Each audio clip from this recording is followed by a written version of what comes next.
Television possesses a unique capacity to capture moments of authentic human experience that transcend the boundaries of planned entertainment and reveal profound truths about the human condition. On a Thursday afternoon in September 2024, Family Feud was conducting what production staff anticipated would be a standard recording session featuring two families engaged in the competitive format that had sustained the program's success across multiple decades of broadcasting. The studio environment maintained its characteristic energy. Technical personnel executed their established protocols with professional efficiency, and Steve Harvey prepared to facilitate the proceedings with the combination of humor and genuine interpersonal engagement that had defined his tenure as the program's host.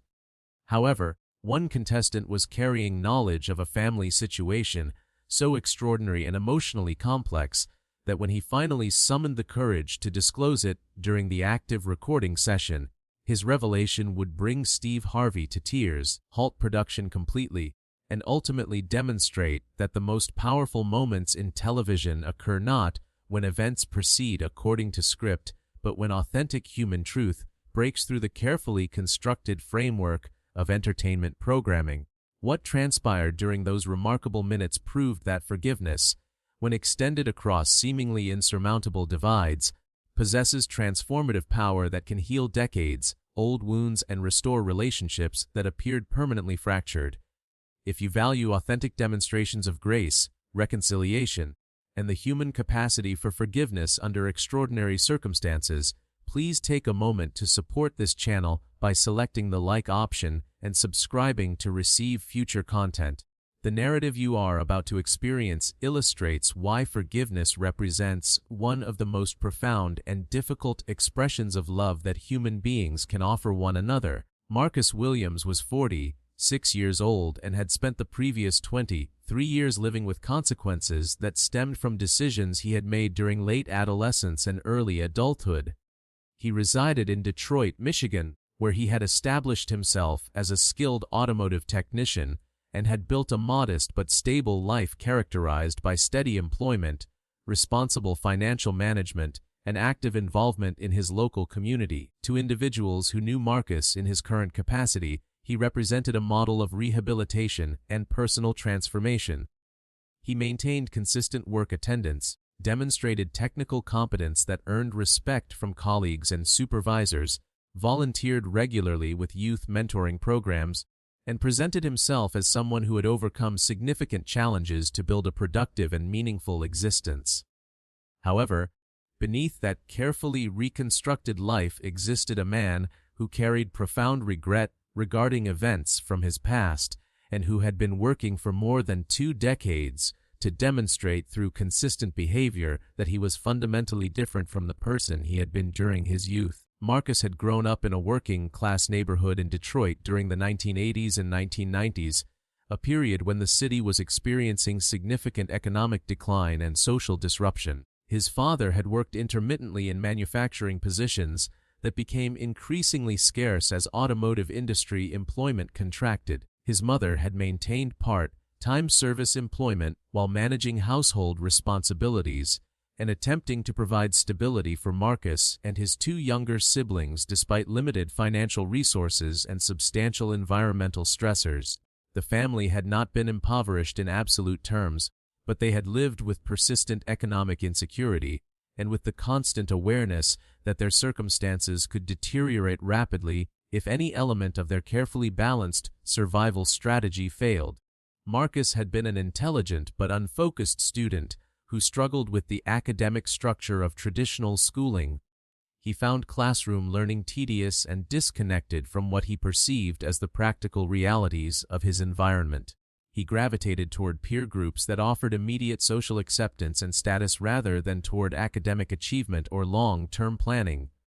By his mid-teenage years, Marcus had become involved in activities that existed on the margins of legality, engaging in minor theft, property damage, and eventually drug distribution as a means of generating income that far exceeded what legitimate employment would have provided to someone of his age and educational attainment. His mother had been aware that Marcus was making problematic choices, but had felt largely powerless to redirect his trajectory. She worked long hours to maintain the family's basic survival and had limited capacity to provide the intensive supervision and intervention that Marcus would have required to disengage from the peer networks and activities that were shaping his development. She attempted to communicate her concerns and her disappointment, but Marcus had been largely unresponsive to her efforts, convinced that his activities were necessary for economic survival and that his mother's objections reflected a failure to understand the realities of their environment. When Marcus was 19 years old, he had been involved in an incident that fundamentally altered the course of his life and the lives of multiple other individuals. The specific details of that incident remained painful for Marcus to recall even decades later, but the essential facts were straightforward and undisputed. Marcus had been participating in a drug transaction that had escalated into violence when disputes arose regarding money and product. During the confrontation, Marcus had discharged a firearm, and his actions had resulted in serious injury to another individual. The injured person survived but sustained permanent physical disabilities that affected his capacity to work and to engage in many activities that had previously defined his life. Marcus was arrested, charged with multiple felonies including assault with a deadly weapon and drug-related offenses, and ultimately convicted following a trial where the evidence against him was substantial and his guilt was never seriously contested. The judge who sentenced Marcus had delivered remarks that Marcus could still recall with perfect clarity more than 2 decades later. The judge had noted that Marcus was young and that his background suggested he had faced significant environmental challenges. However, the judge had also emphasized that Marcus's actions had caused severe harm to another human being and that accountability for such harm required substantial consequences. Marcus had been sentenced to 15 years in prison, of which he would ultimately serve 12 years before being released on parole. The victim of Marcus's violence had been a 22-year-old man named David Chen. David had not been involved in drug distribution or any criminal activity. He had been present at the location of the incident because he had been attempting to convince a friend to discontinue involvement with drug networks. David's intervention had been motivated by genuine concern for his friend's welfare, and his presence at that particular time and location had been a matter of tragic circumstance rather than any intentional engagement with criminal activity. The injuries David sustained had been severe and life-altering. He had required multiple surgeries and extensive rehabilitation. He had been left with permanent mobility limitations and chronic pain that would persist for the remainder of his life. The incident had derailed David's educational plans and had fundamentally altered his life trajectory in ways that extended far beyond the immediate physical harm. Marcus had entered prison at age 19 as an angry and defensive young man who blamed his circumstances and his environment for the choices he had made. However, during his incarceration, Marcus had undergone a profound transformation that had been gradual, painful, and ultimately comprehensive. He had participated in educational programs that allowed him to earn his high school equivalency credential and to develop vocational skills in automotive technology. He had engaged in counseling and anger management programs that helped him understand the patterns of thinking and behavior that had led to his criminal conduct. Most significantly, he had spent thousands of hours reflecting on the harm he had caused to David Chen and to David's family, attempting to comprehend the full magnitude of how his moment of violence had reverberated through multiple lives. During his 6th year of incarceration, Marcus had composed a letter to David Chen expressing remorse for the harm he had caused and accepting full responsibility for his actions. He had not expected any response to this letter and had written it primarily as part of his own process of accepting accountability, rather than as an attempt to elicit forgiveness or to reduce his own emotional burden. However, David had responded several months after receiving Marcus's letter. David's response had been measured and had made clear that forgiveness was not something he was prepared to offer at that time. However, David had acknowledged receiving Marcus's letter and had indicated that he appreciated Marcus's willingness to accept responsibility without attempting to minimize or excuse his actions. This initial exchange had led to periodic correspondence between Marcus and David that continued throughout the remainder of Marcus's incarceration and into the years following his release.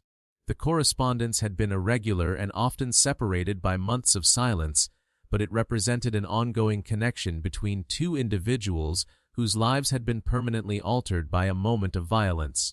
David had never explicitly stated that he forgave Marcus, but his willingness to maintain any form of communication suggested that he had not entirely closed the door on the possibility of some form of reconciliation or resolution. Following his release from prison at age 31, Marcus had committed himself to building a life that honored the second chance he had been granted. He secured employment as an automotive technician, work for which his prison vocational training had prepared him adequately. He lived frugally and sent monthly payments to David Chen as restitution for medical expenses and lost income, continuing these payments even after his legal obligation to do so had been satisfied. He volunteered extensively with programs designed to prevent youth involvement in criminal activity, speaking openly about his own history and about the consequences of violence. He remained in sporadic contact with David, though their communication was limited to occasional brief messages acknowledging significant dates or life events. Marcus had eventually married and had 2 children who were now teenagers. His wife knew his complete history, including his conviction and his ongoing effort to make whatever amends were possible to David Chen. Marcus had been honest with his children about his past once they reached an age where such honesty seemed appropriate, wanting them to understand that their father had made serious mistakes, but had spent decades working to become a different person. This transparency had been difficult but had ultimately strengthened family relationships by establishing honesty as a foundational value. Throughout the 15 years since his release from prison, Marcus had maintained hope that someday he might have an opportunity to speak with David Chen directly rather than through written correspondence. He wanted to express his remorse in person, to allow David the opportunity to confront him directly if such confrontation would provide any measure of healing or closure, and to demonstrate through his presence and his demeanor the extent of his transformation. However, David had never indicated willingness to meet in person, and Marcus had respected this boundary without attempting to pressure or manipulate David into agreeing to such a meeting. The situation had reached an unexpected development 6 months before the Family Feud taping, when Marcus had learned through an intermediary that David Chen was living in the Detroit area.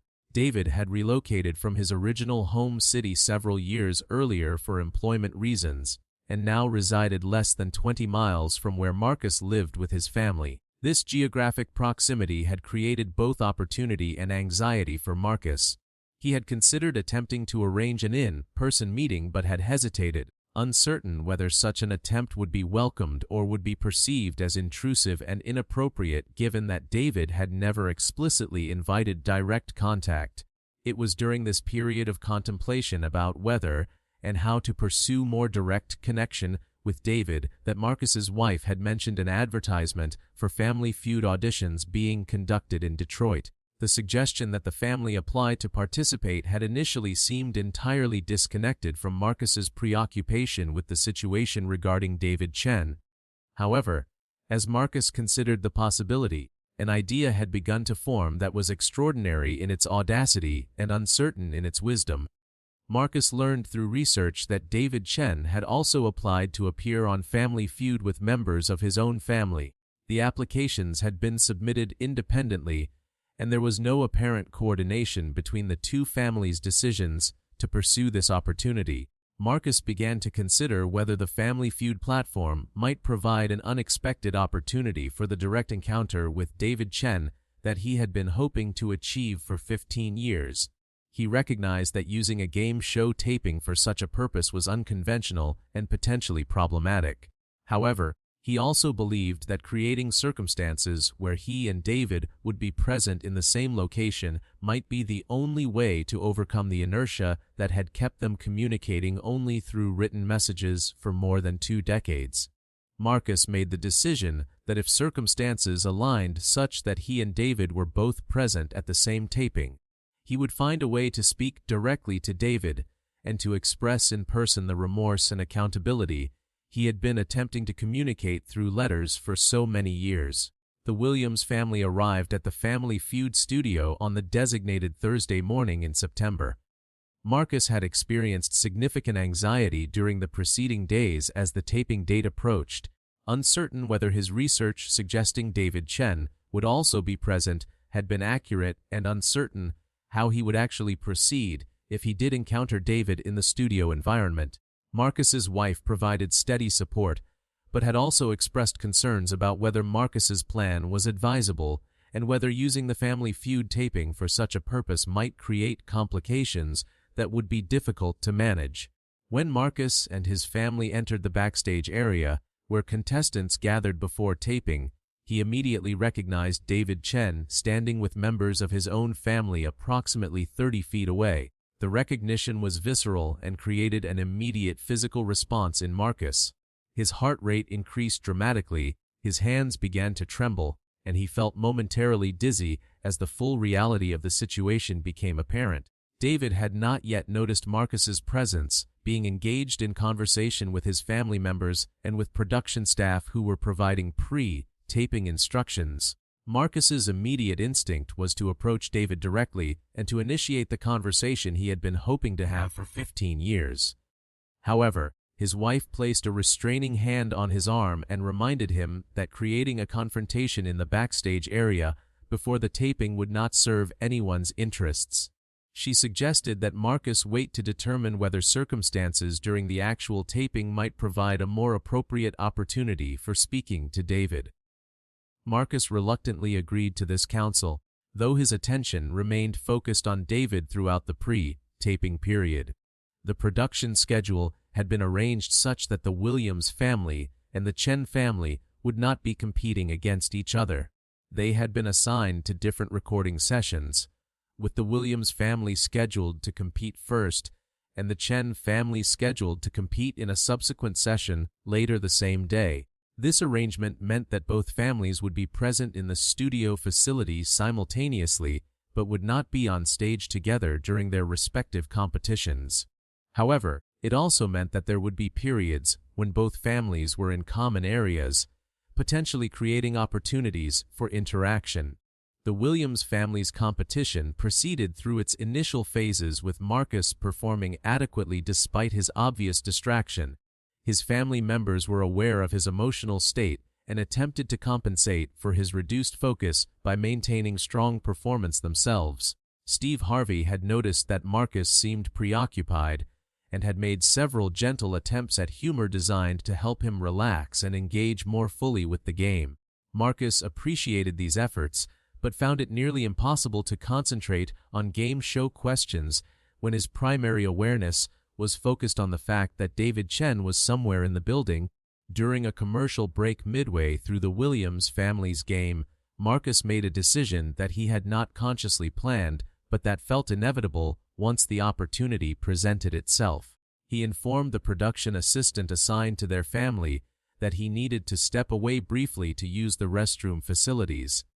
Instead of proceeding to the restroom, Marcus walked directly to the area where the Chen family was waiting for their own scheduled taping session. David Chen looked up as Marcus approached, and the recognition was immediate and produced visible shock on David's face. Marcus stopped several feet away from David, not wanting to create a situation where David felt physically threatened or cornered. He spoke clearly but quietly, aware that other people, including David's family members, were within hearing distance.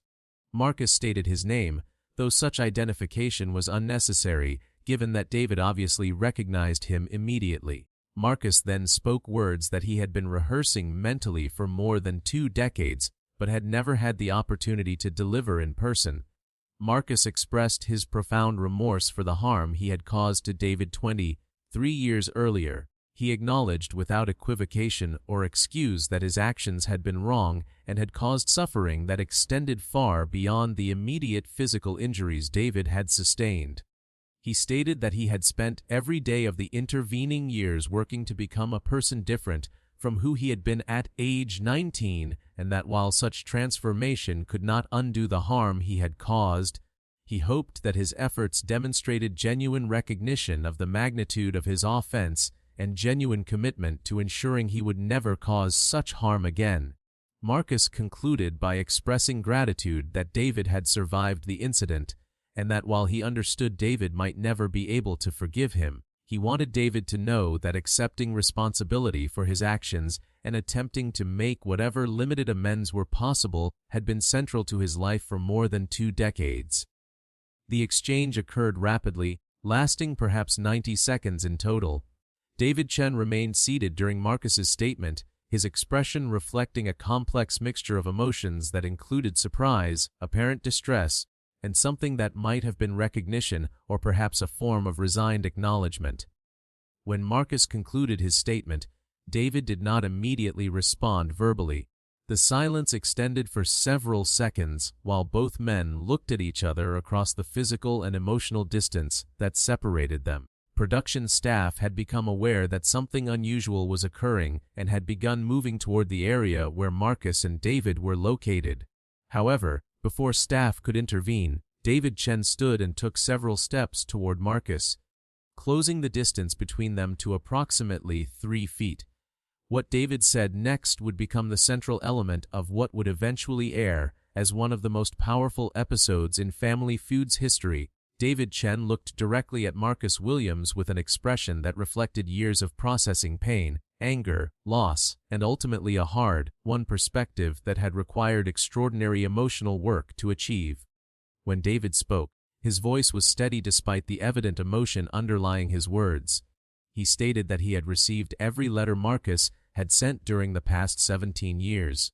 He acknowledged that Marcus's correspondence had been consistent in accepting responsibility without attempting to minimize the harm caused or to seek unearned absolution. David explained that he had spent years in counseling working through his anger and his grief regarding how the incident had altered his life trajectory and had caused chronic pain and limitation that he continued to experience daily. David then revealed something that Marcus had not known. David stated that approximately 5 years earlier, he had reached a point in his therapeutic process where he recognized that maintaining anger and refusing forgiveness was causing him ongoing harm that extended beyond the physical consequences of the original incident. David's therapist had helped him understand that forgiveness did not require him to minimize what had happened or to absolve Marcus of responsibility. Rather, forgiveness represented a decision to release the emotional burden of sustained anger and to create space for his own healing and forward movement. David explained that he had made the internal decision to forgive Marcus approximately 5 years earlier, but had never communicated this forgiveness directly because he had not been certain that sharing such information would serve any constructive purpose.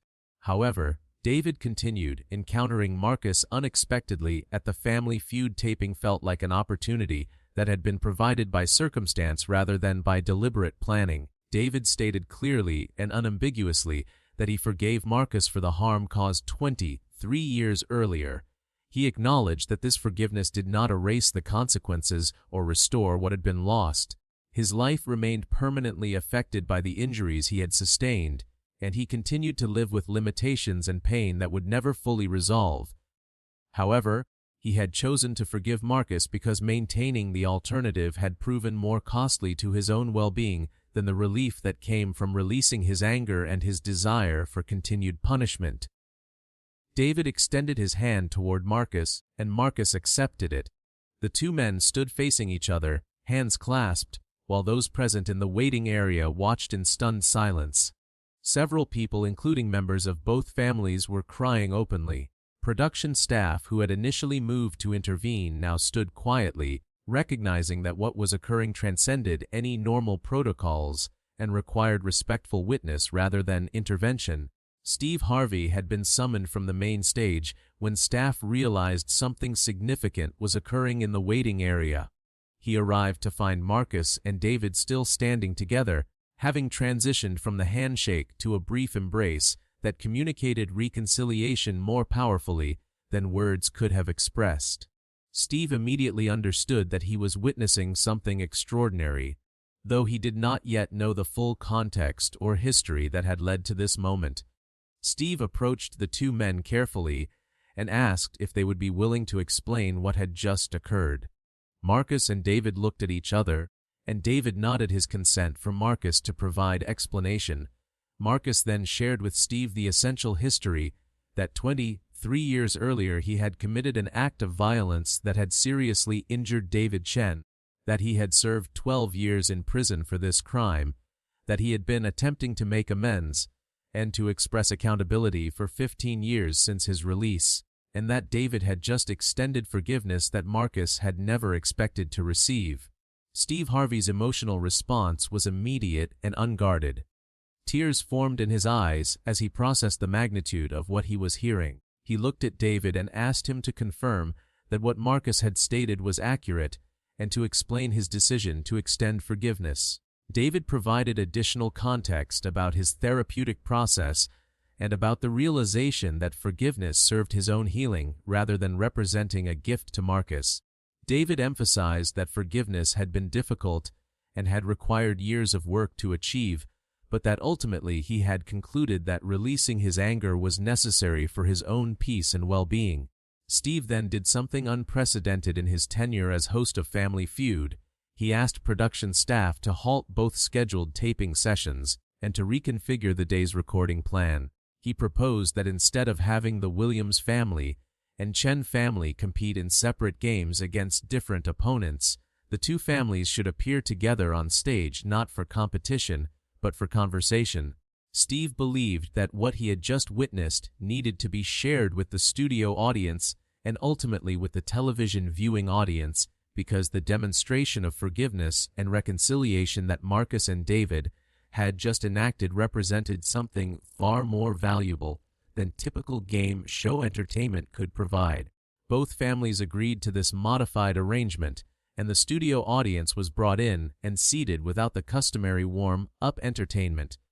Steve Harvey took the stage and explained to the audience that they were about to witness something different from a standard Family Feud episode. He provided essential context about Marcus's history and about the encounter that had just occurred backstage.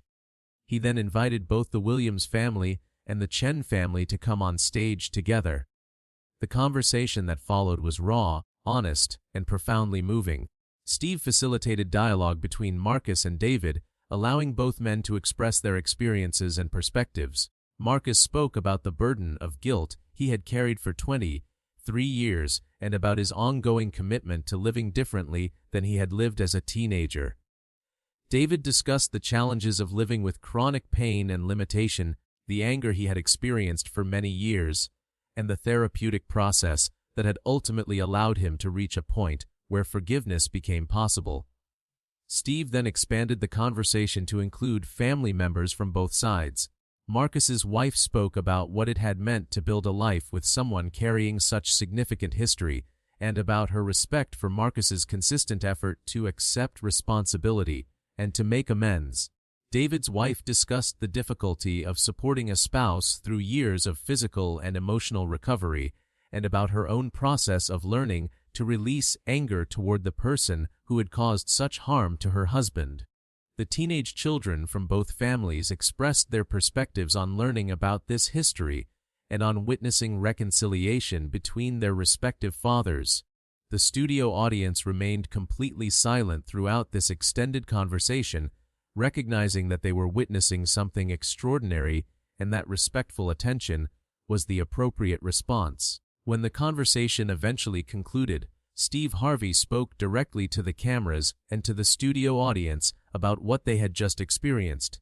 He emphasized that Marcus and David had demonstrated courage, honesty, accountability, and forgiveness in ways that challenged conventional understanding and that modeled possibility for healing even in circumstances where harm had been severe and seemingly irreparable. The decision to air the modified episode required extensive deliberation by the Family Feud production team and by network executives. The content was unlike anything the program had previously broadcast, and concerns existed about whether audiences expecting light-hearted game show entertainment would respond positively to material this serious and emotionally intense. However, the decision was ultimately made to proceed with airing the episode. though it was scheduled with appropriate content warnings and with introductory context that prepared viewers for the nature of what they would be watching. The episode aired 3 months after the original taping, and the response was immediate and overwhelming. Within hours of broadcast, the episode became the most discussed television content across multiple social media platforms. Millions of viewers expressed being moved to tears by watching Marcus and David's reconciliation. The episode generated extensive commentary from criminal justice reform advocates, victim services organizations, restorative justice practitioners, mental health professionals, and faith communities representing diverse theological traditions. Criminal justice reform organizations highlighted the episode as demonstrating the possibility of genuine rehabilitation and the importance of creating pathways for individuals who had committed serious offenses to demonstrate transformation and to make amends to those they had harmed. Victim services organizations emphasized David's perspective and his discussion of how forgiveness had been part of his own healing process rather than something demanded of him or expected as an obligation to his offender. Restorative justice practitioners noted that Marcus and David's interaction exemplified core principles of restorative approaches that focus on accountability, harm repair, and healing for all parties affected by crime. Mental health professionals discussed the therapeutic dimensions of both Marcus's consistent accountability and David's eventual forgiveness. Psychologists specializing in trauma recovery explained how David's process of working through anger toward eventual forgiveness reflected established therapeutic principles regarding the distinction between forgiveness as a healing practice for victims versus forgiveness as a form of minimizing harm or absolving offenders of responsibility. The episode became a teaching tool in counseling and social work programs addressing topics related to trauma recovery and to supporting victims of violence. The episode also generated significant discussion within faith communities. Religious leaders from Christian, Jewish, Muslim, Buddhist, and other traditions spoke about how Marcus and David's reconciliation reflected theological principles regarding repentance, accountability, mercy, and forgiveness that existed across religious traditions, while also being accessible to individuals without religious affiliation. The episode demonstrated that profound moral and spiritual principles could be enacted in secular contexts, and that television could serve as a medium for exploring questions of meaning, morality, and human transformation that extended far beyond typical entertainment programming.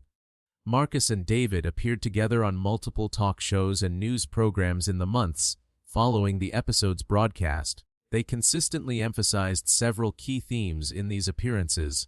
They clarified that forgiveness did not erase consequences or restore what had been lost. David continued to live with chronic pain and physical limitations resulting from Marcus's actions 23 years earlier. Marcus continued to carry responsibility for having caused this harm.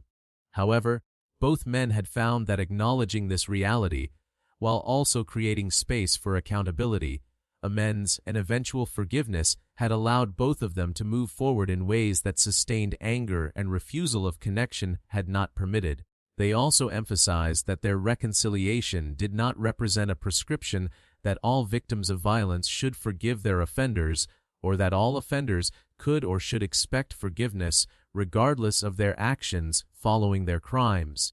Rather, they suggested that their experience demonstrated one possible pathway among many for addressing serious harm, and that the specific circumstances of their situation, including Marcus's consistent accountability and David's therapeutic process, had created conditions where reconciliation became possible in ways that might not be replicable in other contexts. 1 year after the episode aired, Family Feud invited Marcus and David to return for a follow-up segment. The update revealed that the two men had developed an ongoing relationship characterized by periodic contact and by collaborative work on criminal justice reform initiatives. Marcus and David had begun speaking together at conferences and community events about their experience and about the principles of accountability and forgiveness that their reconciliation exemplified.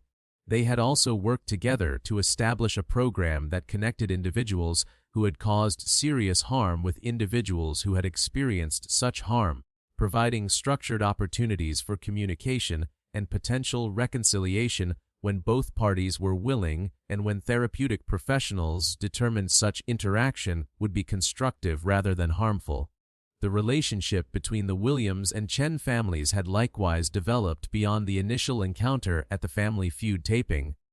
The families gathered periodically for shared meals and celebrations, having created connections that extended beyond Marcus and David to include spouses and children. The teenage children from both families had developed friendships and had reported that knowing their family's story had influenced their own thinking about accountability, forgiveness, and the possibility of transformation and redemption following serious mistakes. Marcus continued his work as an automotive technician while expanding his volunteer efforts with youth intervention programs. He regularly shared his story with young people at risk of criminal involvement, emphasizing that while he had ultimately been able to build a productive life following his incarceration, the harm he had caused could never be fully undone, and the years he had spent in prison represented time that could never be recovered. He encouraged young people to make different choices than he had made, and to seek help when facing the kinds of pressures and circumstances that had contributed to his criminal conduct. David continued to manage the chronic pain and physical limitations that persisted as consequences of the injuries he had sustained. However, he reported that his decision to forgive Marcus and the reconciliation that had followed had contributed to improvement in his overall well-being and quality of life. The reduction in anger and the sense of resolution that came from direct dialogue with Marcus had created space for David to focus on positive aspects of his life, rather than remaining preoccupied with past harm and ongoing resentment toward the person who had caused that harm. 5 years after the episode aired, academic researchers studying restorative justice and victim-offender reconciliation conducted extensive interviews with Marcus and David as part of a longitudinal study examining factors that facilitate successful reconciliation in cases involving serious violence. The research highlighted several elements that appeared to have contributed to the positive outcome in their situation. Marcus's consistent acceptance of responsibility without attempting to minimize or excuse his actions, his sustained effort across many years to demonstrate transformation through behavior rather than merely through words, David's engagement in therapeutic process that supported his own healing independent of Marcus's actions, and the eventual opportunity for direct face-to-face communication that allowed both men to express themselves more fully than written correspondence had permitted. The broader cultural impact of the episode continued to manifest in various ways over subsequent years. The phrase, Marcus and David moment, entered common usage in some circles as shorthand for referring to instances of profound reconciliation following serious harm. The episode was frequently referenced in discussions about criminal justice policy, particularly debates regarding rehabilitation versus purely punitive approaches to addressing crime. Advocates for programs supporting successful reentry of formerly incarcerated individuals pointed to Marcus's story as demonstrating the possibility of genuine transformation and the social value of creating opportunities for individuals with criminal histories to contribute productively to their communities. 10 years after that September afternoon when Marcus Williams approached David Chen at the Family Feud studio, the episode remained one of the most significant and frequently discussed in the program's history. The story had transcended its origin as an unexpected encounter at a game show taping and had become a cultural reference point for conversations about accountability, forgiveness, restoration, and the human capacity for transformation even following serious wrongdoing. The relationship between Marcus and David continued to evolve and deepen over those 10 years. They had become genuine friends whose connection was based not only on their shared history but on mutual respect and on alignment regarding values and priorities. They collaborated regularly on advocacy work and public speaking. They supported each other through various life challenges and celebrations. Their friendship represented a form of redemption that neither man could have anticipated during the dark period following the original incident, but that both men had come to value as one of the most meaningful relationships in their respective lives. If this narrative has demonstrated the transformative power of accountability and forgiveness, and has illustrated why these principles, remain essential to individual healing and to social cohesion. Please take a moment to support this channel by selecting the like option and subscribing to receive future content. Consider sharing this story with individuals who might benefit from understanding that even serious harm does not necessarily preclude the possibility of eventual reconciliation when offenders demonstrate genuine transformation and when victims engage in therapeutic processes that support their own healing. Marcus Williams's courage in accepting responsibility for harm he caused and in sustaining that accountability across decades, combined with David Chen's courage in working through justified anger toward eventual forgiveness, created a model of redemption and restoration that continues to inspire and instruct individuals navigating their own experiences with serious wrongdoing and with the challenge of moving forward following profound harm. The story proves that human beings possess remarkable capacity for both inflicting and healing harm, and that the choice between perpetuating cycles of violence and anger versus pursuing accountability and restoration represents one of the most consequential decisions individuals and communities make. That lesson, revealed during an unexpected encounter at a game show taping and facilitated by Steve Harvey's recognition that some moments transcend entertainment and demand respectful witness, continues to influence cultural conversations about justice, mercy, and human possibility more than a decade after the original broadcast.